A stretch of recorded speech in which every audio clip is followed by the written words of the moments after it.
of you who don't know Jay, he's from St. Louis. He's a former UCLA player. He played alongside Corey Pavin, Steve Pate, Tom Pernice, Duffy Waldorf. He does scoops with Danny Mac on 101 ESPN. Welcome to the show. Ralph, thanks so much, and congratulations, guys. Show number 80. That's great stuff. Yeah, definitely. We're happy to be here. Can't believe we're at 80 already, and hundreds marching up. So we'll have to have a big party for the 100th episode. We'll tip one down here for y'all, or two. Sounds good. Sounds good. You know, this is our Ryder Cup preview show, and it's coming your way right now. I can't believe they're in Rome. I can't believe it's going to be happening this week. Jay, your thoughts on the Ryder Cup, on this golf course and layout? Do you know anything about the golf course and that setup they have out there? I don't know a lot of detailed specifics about it, guys, excuse me. But first of all, the fact that we're just playing in Rome is remarkable for the game and the growth of the game globally. Because if you think back and thought 30 years ago, if we'd said, you know, hey guys, we're going to take this thing to Rome, even the Euros would have looked at us and gone, why? You know what I mean? Why would we do that? We don't have any players over there. And the game has grown. You know, because I liken this Ryder Cup stuff to what the U.S. Dream Team did, the very first U.S. Dream Team did in basketball for the NBA. We had Michael Jordan, Larry Bird, and Magic Johnson, and all these iconic players. They go over to Europe, and then 30 years later, look at what's going on in the NBA. We've got some of the best players in the world are all from these European countries, all because of these seeds that were sown by these great champions. And I liken this to that. You know, there's a bunch of Italian kids that are going to get the bug and want to play. And, you know, hopefully I'll still be alive when they come out on tour and we get to root for them. But for the game of golf, this is always a great win, guys. It's always a great win. In terms of the golf course, Raf, in my opinion, the Euros do a much better job of suiting the course to their team. The U.S. to me seems like it's more of a cash grab and more of a we're going to this quote unquote destination where, like, even Whistling Straits, where we whipped their asses last year, their team had played Whistling Straits every bit as much as our team. Now you go to this course in Rome, and their players have probably played it 5, 6, 7 times more than any given U.S. player. That in itself is a huge advantage in my estimation. Oh, absolutely. Yeah, when I look just at the fact that there's no Italian players, it's too bad. However, we do have Eduardo and Francesco Molinari, who are vice captains. So that's sort of the Italian side to things. And I think you hit the nail right on the head when you talk about growth of the game. You know, Italy, in fact, does have over 300 golf courses, and the game is growing. So it's going to do a lot for Italian golf in general. For those of you who don't know, they're playing at Marco Simone Golf and Country Club. It looks like a outstanding golf course, a lot of drivable par fours and reachable par fives, which will make these very interesting matches, Mike. And a lot of undulation, right? It's 100 yards in elevation changes, if I've got that right. They compare it to Augusta, but not quite as much of a walk as Augusta. I've read that captains have backup caddies lined up just in case anyone's tired, and we probably won't see someone play 5 rounds. That would be an epic accomplishment for a player to play 5 in a row here. So I think it bodes well for match play, and we're going to see some real exciting golf this weekend. I think what's neat, guys, too, is to know, I think, gosh, I'm drawing a blank now on who redid the course, but I think the course has been redone specifically for match play, you know, so like, as you mentioned, drivable par fours and reachable, a lot of eagles, a lot of water balls, a lot of things like that. It's Tom Fazio II, who was tapped in 2018. That's right. So he was a young I agree. guy. He was like 22 years old when he took on that project. It's really that's really interesting. I remember reading about that as Yeah, well. But this yeah, team no, is exciting. If we're just going to go down the players here, obviously captained by Luke Donald, the vices, you got Bjorn, Coulthard, Olafable, and Molinari. And going down the list of players, if any of these names jump out to you guys, if you have any comments, McIlroy, Rahm, McIntyre, Hovland, Hatton, Fitzpatrick, Fleetwood, Straka, Rose, Lowry, Hodgegard, and Aberg. Now, there's it's a stellar lineup. Yeah, stellar lineup. A few names that some golfers may not recognize, but they've obviously earned their place on the team. And time will tell. By Sunday night, if these players haven't performed, then the coaches are going to get ripped a new one. To put it that way. It's really going to be interesting, guys. If you look at the top end, the Euros. I mean, who doesn't want to go to battle with Rory, Rummer, Hovland, Hatton? I mean, they're top. Fleetwood, they're Fitzpatrick, they're top 5 or 6. I mean, it's an unbelievable team, right? And then you're going to get this Ludwig Edberg. He's been the top amateur player in the world for the last 2 years. You know, I've read, I don't know if it's going to come to fruition, but I heard that he's going to be paired with McIlroy, and they're talking about he's the best ball hitter on the team. Now, again, there's a lot of smack, a lot of this that goes on. It's going to come down like everything else, guys, is who holds the most putts. It's going to come down. That's right. It's always going to come down to execution. We all know what to do. We all, Jordan, their team, in my opinion, Luke Donald picked the team that he added his captain's pick by the guys that are playing the best. So, the guys they threw in, Robert McIntyre earned his way on, or else he probably wouldn't have been on the team. But Adberg and Højgaard, and there's Sepp Straka is a Ryder Cup rookie. And, those guys are playing extremely well. We picked our team, in my opinion, again, for specific pairings. JT is going to play with Jordan Spieth. He has quite a bit. So there's a lot of that going on. And again, like anything else, guys, it's paper. Throw the paper away. Who can you can here what this team is favored with. It's all going to come down to performance and who plays better, who makes 4 putts, and it's going to be must-watch TV. I mean, I can't wait. I'm looking forward to this. I'm looking forward to it as well. Joining us right now, we've got Gary Williams. Gary, welcome to the show. He is not only the former junior at Ridgewood Country Club, he is also the golf host and analyst for PGA, SXM Radio, and 5 Clubs Golf. I had to say, because it was in your bio, Gary, and I had to say something funny. It's in the bio for a reason, gentlemen. Those were very proud days. Winning the father-son in 1981 at Ridgewood Country Club. Are you kidding? Beating Pete Campbell and his dad, Pete Campbell. Hey, big stuff, man. Gary, you just jumped in. We're talking about the European team. We're talking about the players on the European for now. We haven't even unpacked the U.S. team yet. But, I've got, something, a fight to pick with the fact that, Aberg and Hodgegard and some of the McIntyre got picked. Adrian Meronk, in my opinion, my personal opinion, and following the game as closely as I do, should have gotten picked. Not only has he won at Marco Simone Golf Club, he's also won the Australian Open. He's won the Irish Open.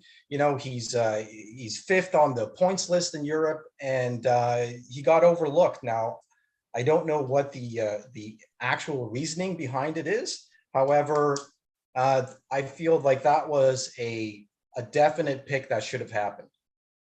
Fair. Totally fair. I mean, I think that when you get to, guys like Adrian Meronk, or in the case of the United States team, because of the dip that Justin Thomas saw, you put yourself to where these decisions made by the captain, and I don't think it was just Luke Donald, and I don't think it was just Zach Johnson who made these picks. My position when these things were announced was that the team picked the team. Not, hey, Zach, we want this guy, but there's advocacy inside those rooms that I'm totally fine with. I don't know how Jay feels about it, but I'm totally fine with, the idea that for all these years that American fans have lamented the fact that Europe appears to have this great camaraderie, and then the American team appears to have really good chemistry, and they want the inclusion of somebody who's been really good in this event. And people are going, well, it's an inside job. It's a secret society. It's a boys club. Isn't that kind of what you wanted? And so back to the Adrian Meronk position, because he has no history in the event, I'm not saying that the merits by which you positioned his candidacy are not totally valid, but I think that Shane Lowry is in that room because he had the advocacy of Rory McIlroy and some other guys. And the fact is that if Shane Lowry and Justin Thomas don't play well, then the criticism that is going to come for Luke Donald and Zach Johnson is going to be justly deserved. Right. Yeah. And I guess that opens up things for the Team USA with Lucas Glover and Keegan Bradley not getting picked. I'm really curious on your opinion, Jay, on them not getting picked and the reasoning behind it, as well as you, Gary. Yeah, well, I love what Gary said. I mean, look, we formed this this consortium of players to try to help figure out why the hell we're not winning more Ryder Cups, right? You look back at the history of the Ryder Cup, and until we included, the countries of Spain and the rest of Europe, this thing, nobody even cared about this thing, guys, right? So Jack Nicklaus never cared about it, and it's kind of like as soon as we started losing, all of a sudden, we care. From the standpoint of getting this thing right, I mean, I'm a huge Lucas Glover fan. Okay, I could easily see why how Lucas could have been on the team. He's playing as well as anybody except anyone other than Victor Hovland probably when the picks were going on. But what happens, guys, is time passes on, and we've seen this before where in the first 3 months of this year, Jon Rahm won everything. Jon Rahm was so dominant, and we couldn't get his name off of the screen if we wanted to, right? He was an issue in every single event. Where's Jon Rahm been in the last 3 months? So my point going is that somebody is going to have to stand in front on the podium at the end of the day, whether it's Luke or whether it's Zach, and they're going to have to try to explain stuff that they didn't know was going to happen. Right? You're trying to get the best players playing when you need them, how you want them to play, and all this. And guys on the PGA Tour make 80% of their money in 6 events, and they play an average of 25. So this is a crapshoot, right? Obviously, Rory McIlroy's lousy golf is 1,000 times better than my lousy golf, but his lousy golf is not going to get it done in the Ryder Cup. And that's what's important. And so how do you get these horses peaking when you want them to peak? And how do you choose? And I mean, Meronk not making the team was a shock to me. I mean, especially because he loves, Marco Simone so well. Obviously, he's got great history there. And Højgaard getting picked on the team for them was kind of equally as shocking, but he's playing great right now. Now, that was 5 weeks ago, though, guys. You know how this game is. You turn the corner and all of a sudden you can't drive it in the fairway. I mean, it's so you're going to throw in all this pressure. You're going to throw in all of this desire because everybody wants to play well and it's just what sports is made for, right? Why we love it, because we have no damn idea what's going to happen. We can speculate. And I want the red, white, and blue to win. I'm just going to say that and not even be ashamed for it. But who knows? I mean, I have no idea. I got to interview Colin Montgomery in the Champions event that was in St. Louis 2 weeks ago. And he spent an hour convincing me why the Euros should be a heavy underdog. I said, dude, it's not working. It's not working. He's like, Ludwig Edberg has not even played in a major championship before. And I said, I don't care. He just won his first event on the DP World Tour 3 weeks ago. And the kid's a stud. He's been the top. He's ready. Watch. He'll probably play great. It's really going to be fun, guys. And then I'll shut up because I'm hogging a lot of this time. It's going to be interesting to see which young guys, which rookies step up. And I can't wait to watch Brian Harman for the U.S. That's my. Look, there's so much of what Jay said that I'm just sitting here shaking my head in agreement. And what the overarching thing that I'm thinking about though is why all of this is just reaffirming why the Ryder Cup is so damn special to all of us. Like we're emoting about guys being omitted or being selected in ways that only happens every day on sports talk radio in America when you're talking about the NFL and decisions made with 2 minutes to go and why did they run the ball on 3rd and 4. Golf like bursts into the mainstream of the consciousness of American sports fans during this week in a way it doesn't do it during the Masters. And nobody loves the Masters more than all of us do.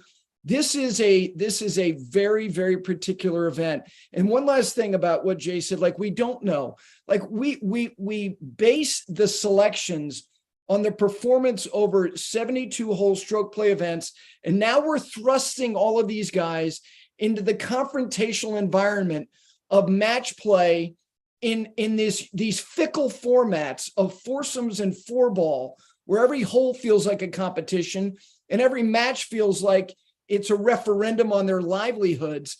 It's so different. And again, it just reaffirms what we all know. This thing is so much fun and it carries us for literally months of a buildup. And then the decisions are made about who's going to be on the team. And we scream and yell at each other like, why isn't he on it? He should be on it. He shouldn't be on it. And then they play the thing. And then we got to wait another 2 years for them to do it again. It's like a prize fight for golf. And you don't, with match play, you don't know until you get in the ring and start playing. And it's a lot of these young players, they don't have the ghosts that some of the senior players have, and the failure, and so they can go in there and fresh, and alongside Rory, whoever Aberg gets play with, great. He's got that experience he can ride off of, but get in the ring, boys, and fight, and let's see who's standing on Sunday afternoon and holding the trophy. This is one of the best tournaments in our sport, if not the best, because it's you get guys like Ian Poulter in the past who just comes out of nowhere and plays way beyond what he's expected to do.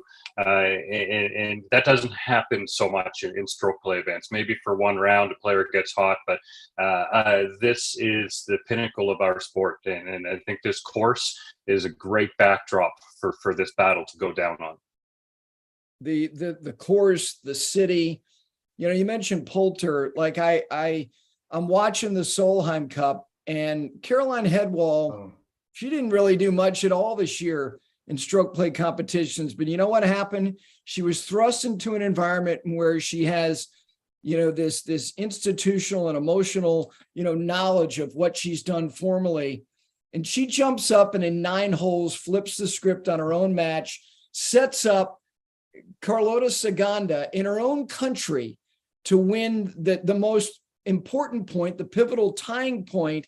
And again, Caroline Hetwall didn't do anything appreciably special this year, playing 72 holes of stroke play golf, but you put her in that environment and she responded like Poulter has in the past, like Zach Johnson is counting on Justin Thomas to do as well this week. And that's why, again, like Jay was talking about Brian Harman, I didn't think at the beginning of this year that I was going to be looking forward to Brian Harman playing in the Ryder Cup, but I sure as am now. I mean, and he's feisty. He appears to be somebody who will be totally comfortable with the confrontation of the format itself. Hell yeah. Sign me up for Koepka and Harman on a Friday morning from Rome. Absolutely. Well, I'm really excited. Listen, Jay, congratulations, by the way, playing the Champions Tour in St. Louis at the Ascension Charity Classic. It's great to see you out there. No one's going to mention the fact that you're 62 and you still know how to stripe it, but that's, it was exciting to hear that you're out there and playing, and that's great. when we look at the Americans compared to the Europeans, let's look at the format. Now, a lot of people don't understand the foursomes and the four ball, but they're both two-man teams playing one ball for foursomes. Each player plays his own ball in four ball. Where do you think the Americans are going to excel, and who's going to take the lead on that? Obviously, we have a very powerful American team, but foursomes and four ball, and any guesses on what those teams are going to look like? Who do you think is going to be paired together, and who's going to excel in those two formats outside of singles? Jay, why don't you take the lead? Okay, thanks, Gary. The first team I think you're going to be able to count on is going to be Schauffele and Cantlay. Both real quiet, both kind of these guys that kind of want to step on your neck and twist it a little bit with the way that they play. They're really compatible.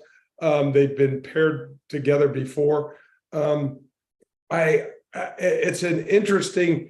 There's some guys that are not present on this team that were present last team, aka DJ, and I love the DJ Morikawa team last year. I mean, I thought with the way that he drives it, the way that Morikawa guys might be the best iron player since Tiger Woods. It's so solid.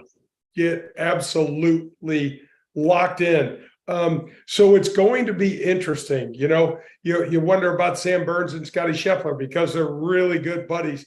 And Sam Burns here's a kid that was similar to John Rahm early in the year, not quite as proficient as Rahm, but won some events, was at the top of the leaderboard, and really hasn't been heard from in 6 months. And so a questionable pick, but I gotta believe he's going to be with Scotty somewhere along the way, and that's one of the reasons he's there. I really believe, Spieth and Thomas are going to hopefully be kind of the core.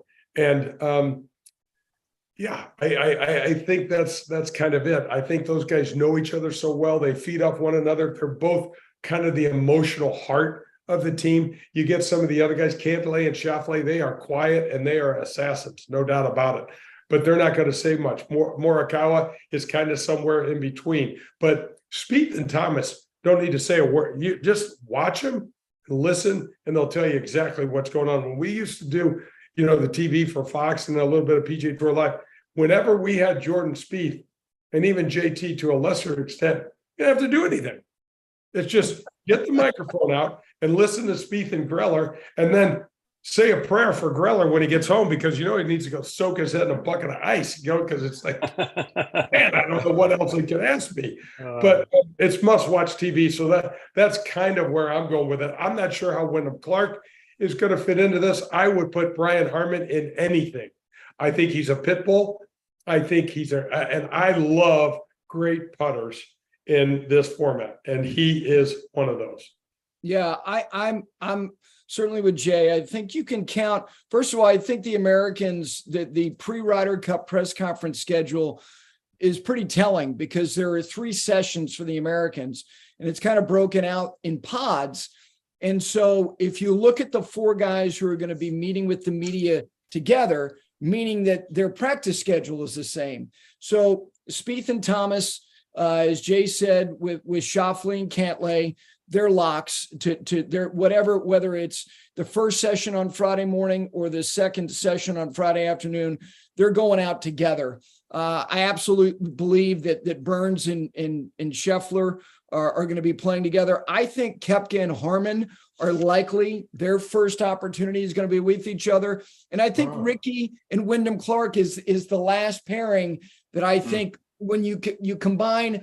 Look, I think Ricky is among the most kind of flexible, malleable guys on the team. You can mesh him with virtually anybody. One, because of his style, but also his likability. But I think that their connection through Oklahoma State, there's a relationship there that exists. Obviously, Ricky predated Wyndham when he was there before he went to the University of Oregon. If I had to guess, that would be my 6 pairings to start. And then, depending on Jay, how those guys fire, then it gets interesting. What if Thomas and Spieth played 2 matches Friday and they lose both? Does Zach Johnson audible and break them up on Saturday morning. Again, that's why all this is so much fun, but that's where I would start. Those would be my 6 pairings that I would guess on. I love it. Excellent. I love it. And I think a lot has to do with the way they win or lose, right? I mean, you know how golf is. You can run into a buzz on the other side of the aisle and say, well, hell, we were 4 under par and got our butts whipped because they were 8 under par. Or, you know, we couldn't make a par, we couldn't hit a fairway. Again, it all boils down to who's going to play well at the time and who's going to make the crucial putts. I mean, I think you're spot on with Wyndham Clark and the relationship with Ricky. And I also love Ricky Fowler. First of all, as a human, he's just as a guy as he get. And second of all, as a guy in the room, where you never hesitate to have him in a foxhole with you. He's going to be a team guy. He's going to do whatever it takes, you know. And then you kind of have Brooks, who is kind of, you know, he does his own thing. He's kind of this Lone Ranger sort of guy, you know. And you mentioned, you know, Koepka and Morikawa. I mean, it'll be interesting to see what he does, because there's always that head scratching pairing where you go, oh, you know, back in the day, you go, oh, it's Scott Hoke, and you go, you know, how did that? But you know, the points are so valuable, guys. You get even at half a point or a point, it can mean the difference in who's celebrating and who's, you know, not so happy on Sunday. Well, the Solheim Cup is a perfect example of what a half a point means and how what happened this weekend. You know, Friday we've got foursome matches, 4 going out in the afternoon for 4-ball matches, and obviously same thing on Saturday, Sunday singles. You know, it's interesting that you talk about Koepka. I think on the from the outside in, it looks like Koepka's not very sociable. He doesn't get along with the guys, but he's really tight with all the boys down in Jupiter. He plays with them all the time. So I think it's the appearance that we have of Koepka being this tough alpha, you know, introvert who goes out there and takes care of business and doesn't get along with anybody. Whereas I don't think he'd be picked on the team if he wasn't likable, not only a great player, obviously, but certainly a team player and wanting to be there, because he's sort of the anomaly. I don't think a lot of people knew if he was going to be on the team or not. I thought Keegan or Lucas would be on the team before he would be, even though he's performed obviously this year phenomenally with the 2 majors there where he's finished second and first. Your thoughts on JT though? JT has a lot to prove, in my opinion, being so far outside of the points, obviously a great team player. Tell me what the repercussions are going to be on possibly Zach Johnson and the other vice captains and the players for picking JT if he can't hit the ball, because he's looking for his swing as well. He's said it in countless interviews. Obviously, he's played fairly well, got a top 10 finish recently, but what if he doesn't play well? And what's this going to do to him? Well, it's one of the great questions. Jay, I think it's one of the great questions going into it. If he doesn't play well, there are a couple things that present itself. Back to what I was saying earlier, if he and Spieth don't win, and Jay made a very important point, how you win or lose will determine and dictate to varying degrees. Do you go out there again? I mean, if you make 9 birdies in a match and you get clipped because the other team makes 10, that's different from having a hard time shooting level par in an alternate shot format. But if he doesn't play well and they lose, there are a couple things that happen. 1, do you break him up with Spieth? And 2, do you bench him? And so if he doesn't play well on Friday and he doesn't play Saturday morning, would you sit someone of that caliber and that profile, Jay, for an entire day going into a singles? That's why this is I don't think it's a huge roll of the dice, because I think he will respond. Again, he's not posting his score.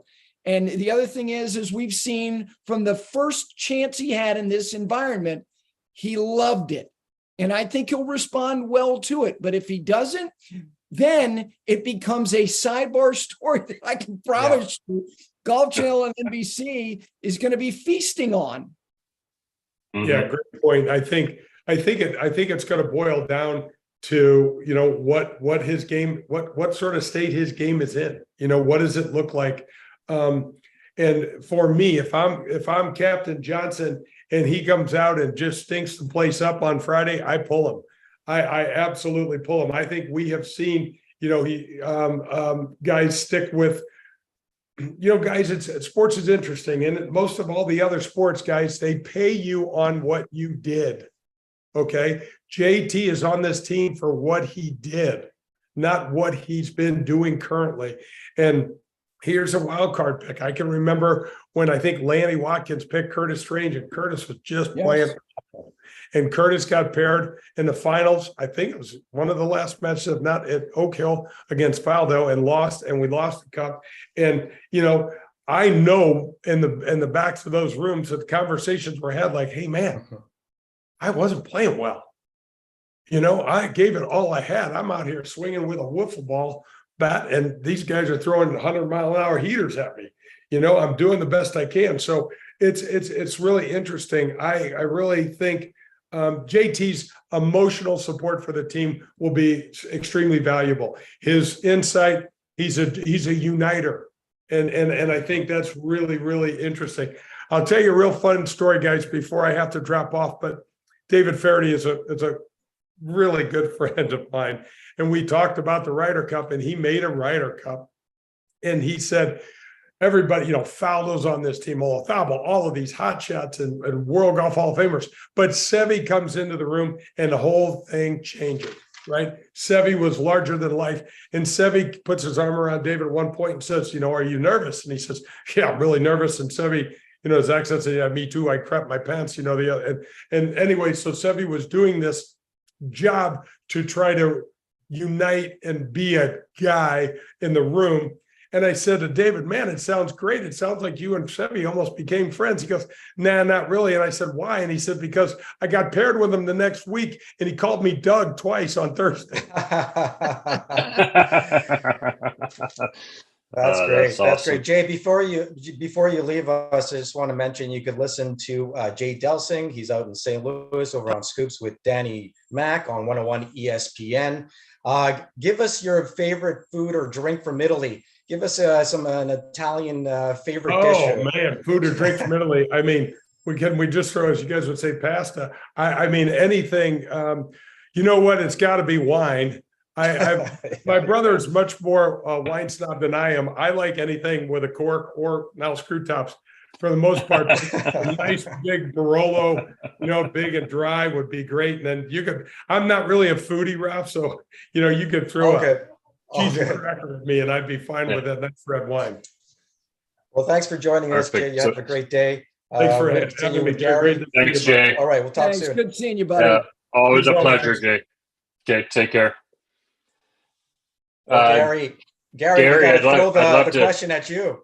Are you in Italy are you going to Italy? Or I'm not. Oh, okay. I'm not. I'm not a big FOMO guy. I'm not a big, wish I was there. I don't think it's a healthy thing to have, to harbor either a combination of envy / resentments. Right.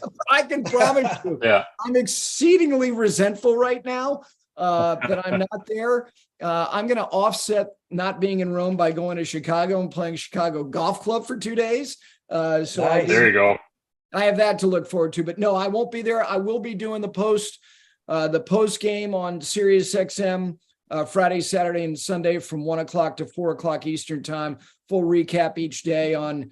We will be pulling all the meat off the bone of every single match. So, but will not be in Rome, one of my favorite cities in the world. I'm really enjoying the shows that you're doing, Gary, with Brendan. And those are, it's really great that you're actually, breaking things down with the players. I find it extremely interesting because you come in from a perspective and a very unique angle on how you take apart the golf courses, the players, the tournaments themselves, the matchups, the history of the game. It's very well-rounded and well done. Thank you. Listen, I appreciate you guys so much, not only for always having me on, but how much you guys care about the sport and the game. Yeah, it's great. We're, with Johnson Wagner, who's people are seeing more and more of on the television side. Brendan's actually going to do a little bit of work for Golf Channel before the end of the year. And of course, we had Webb Simpson, part of our Ryder Cup preview show. And we're all here in Charlotte, North Carolina, where we all reside. And to get Webb's perspective on it, as somebody who's been on the team 3 times, he was a vice captain for the United States in the President's Cup last September at Quail Hollow. There's nothing like hearing the viewpoint of somebody who did it as a player and now has the transitional experience of as what it's like to be part of the decision-making process. This thing is changed a lot. The analytics associated with determining pairings beyond I like that guy, he likes me, let's go try to get a point. It's so much more sophisticated now than it used to be. So yeah, it's been a lot of fun. Yeah, I think what's come into play, and Mike Weir has talked about this as a captain for the President's Cup team next year, is the Moneyball style analytics that are going on right now, being able to break down every part of your game and see what's trending, what's hot now, what's done in the past, and being able to put that all together and pick a solid team, and not only a solid team, but then the pairings is crucial in today's game.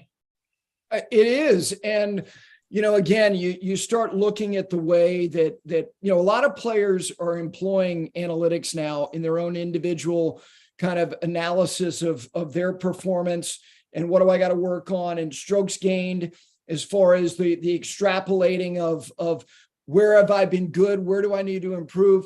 But back to what we were talking about earlier about format, you consider the foursomes format. Okay. So you're only going to be driving, you're only teeing off on half the holes. You're only hitting theoretically the approach on half of the holes. At Marco Simone, 3 of the 4 par 3s are odd holes. So you would think you would lean on the guy who's got the better strokes gained approach statistics for those 3 likely iron shots. I mean, again, there's so much that the way that they look at based on, and again, they can't simulate opponent, but yes, they can. They can say, well, they put Rory and Aberg out third. Let's examine and simulate the win probability of Morikawa and Homa in 4-ball or foursomes. Like, all of this stuff is considered. So the reams of data that they've got, I don't know that the nerd herd, as they're called, these guys who are the data geeks, I don't know if they get all the swag that Fred Couples and Jim Furyk and Davis Love and Steve Stricker get. They should. I mean, they have as much to do with who's playing with whom as the vice captains do themselves. But that's, look, this is not uncommon from basketball, football, baseball. The analytics of sports, the science / the art of the game is totally shifted.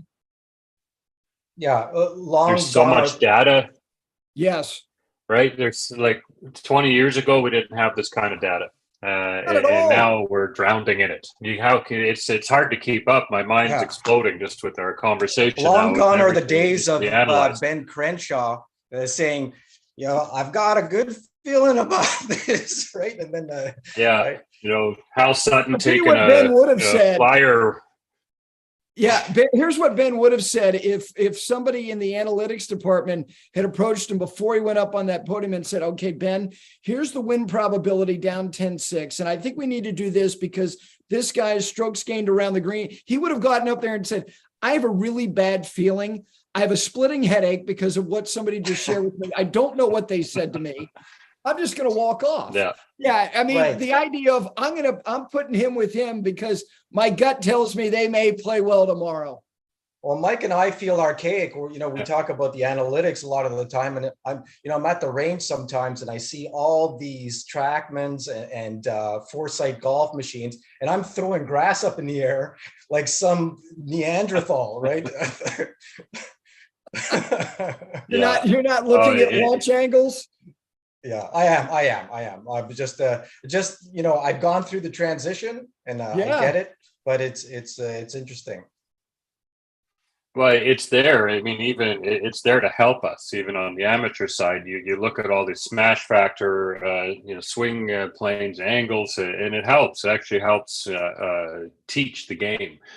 So it's wonderful. But in terms of the professional sport and observing and commentating on it, it's insane. The numbers are wild. And what's interesting though this year is like how different the makeup of the team is with the absence of live players, and including Henrik Stenson, the coach. Huge change, by him going over to live and being booted. And recently, Sergio has stepped up and offered to pay all his fines to get himself onto the team, which is like, he hasn't done much out on live or anywhere. So it's he probably wouldn't have been a good choice regardless. But now that we're here, we've got one live player. All these guys haven't been able to play on any tour other than live to earn points on the team. So how different these teams do look. And Gary, what do you think if we were able to have some of these players, DJ and Taylor Gooch has had a pretty good year, might have been eligible had he had that success on PGA Tour. He would have probably earned his way on the team. DeChambeau, of course. And on the European side, there's a lot of players who aren't there. So how do you think this is going to play out at the end of the week, Gary?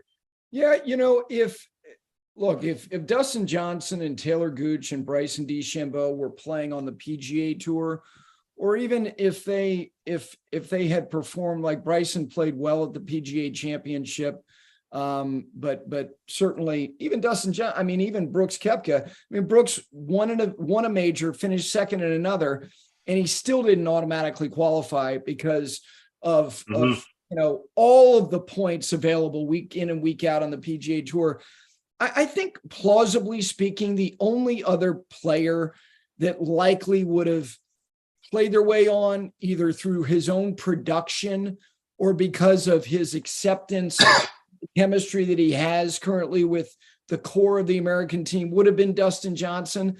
I think that not that DeChambeau, let's say, finished seventh like Koepka did. Would he have likely been chosen? Yeah, likely. But Brooks is considered one of the guys you were talking earlier about. Look, they play a lot of golf together in Jupiter. He's totally, part of the group.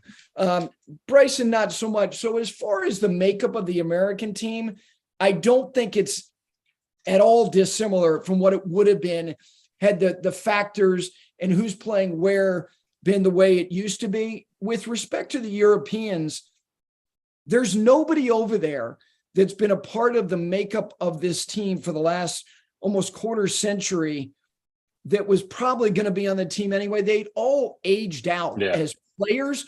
Where they were going to be valuable was the brain trust of the back room with Westwood and Poulter and McDowell and Garcia and Stenson and Casey. That's a ton of institutional knowledge that is not there.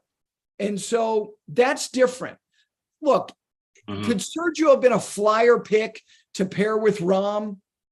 Theoretically, yes. But his production had already John Rahm carried him around Whistling Straits 2 years ago. Yeah. People forget, they paired well together. No, John Rahm played exceptionally well, and Rory and Sergio just happened to be alongside and benefited from that. It's different. I hate the fact that they're not part of it. I think time will change that. I think Beth Page is going to look a lot different in terms of the captaincy and the vice captaincy of the European team. But as far as the guys none of those guys were going to be on the team. Yeah, absolutely. You know what? I would have loved to see some of those players maybe as vice captains. Even Sergio or Ian Poulter, that would make things exciting, and they might be able to fire up the players and the crowd, and with their experience, absolutely. Poulter is a captain or vice. Yes, go ahead. But more importantly, Gary, I'm going to ask you this question: pizza or pasta, wine or beer? Well, let me start with the end. I'm retired from that department. My drinking career is over, thankfully. So no wine or beer for me. So that means more room for pasta and pizza. That is such a hard call. And I will tell you guys, I went over to Italy last March because my daughter was studying over there in Florence. And there are a couple of things about the experience of being over there. One, it's so absurdly good, like all of it. But the other thing is it's so simple. There's no additives. There's no preservatives. It's like 2 or 3 ingredients in every pasta dish. And it's fresh. It's made from scratch. It's made from scratch. You get home and you've gained like 6 ounces because 1, you've exercised, and 2, it's not loaded with garbage. It's just, this is, again, I love pizza, but I crave pasta. Like a rigatoni or a penne or a carbonaro. I cannot get enough of a good pasta dish. And I like any noodle. It can be a linguine noodle, angel hair, like I said, bow tie, penne, name it. Love it. Good man. Good man. I'm with you there. I'm with you, but there's always room for a slice of pizza. So, right, I'm into both. Well, for some reason, we always bring up food when Gary's on. It's like part food show. But you would think that I would weigh that I would be grossly overweight. I'm really not, but I do love food. Yeah, that's great. That's great. Closing thoughts, Gary. I'm gonna put a question mark on 2 players on the American side. I want the Americans to win, first of all, just to let you know I'm biased towards the American team. But the question mark for me is Justin Thomas and Sam Burns. Obviously, they could play well. They're on the team. They're going to gel with all the players, but are they able to perform for this Ryder Cup is the question mark for me. Everyone else, I feel, is going to hold their own and play fairly well. That may not be the case, but those are my question marks. Mike, I want your take on a question mark for one of the American players, at least one, and you as well, Gary, before we go. Sure.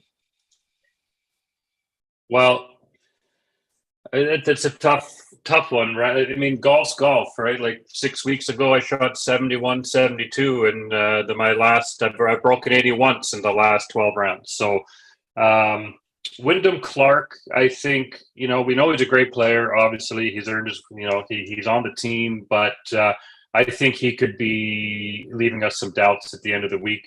It's a high pressure event, and you just never know. They're either gonna swim or they're gonna sink. So if I was to pick one, I don't like being negative and say, hey, one player may not do well, but I would think that would be it, Raf. Okay. Interesting. I'm gonna give you. I'll give you one American. I'll give you one European. The American for me is Ricky Fowler, and I say Ricky not because I don't think that he likely will not play well. Is that when you start to consider, how many guys are going to play 4 of the 5 sessions?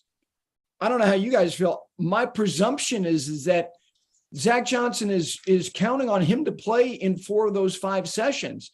You usually need 6 of the 12 guys to be able to play in 4 of those 5 sessions. And I would put Ricky among that top 6. So there's a reliability factor on him that, and again, he's going to be likely paired coming out with somebody he's never been paired with before, who also is somebody who is likely never to have ever played in this competition, and that is Wyndham Clark. So Ricky, and oh, by the way, Ricky Fowler is the only American that has a losing Ryder Cup record among these players. Right. Take the rookies out, all the other guys have winning records, and his is fine. He's tied a lot of matches. So Ricky would be my American. Like, my question is, like, he's going to have to play a lot, and you're going to count on him to play well. And then on the European side, and this goes back to something Jay Delsing was saying earlier, and I am with him. Jon Rahm was headed toward one of the great seasons we maybe have seen in recent memory. Yes. And then he never won again after the first week in April. And not only did he not win, he's kind of by his standards, kind of ordinary and was not driving the ball well. You have to count on Jon Rahm to be Jon Rahm at this thing. You're Luke Donald.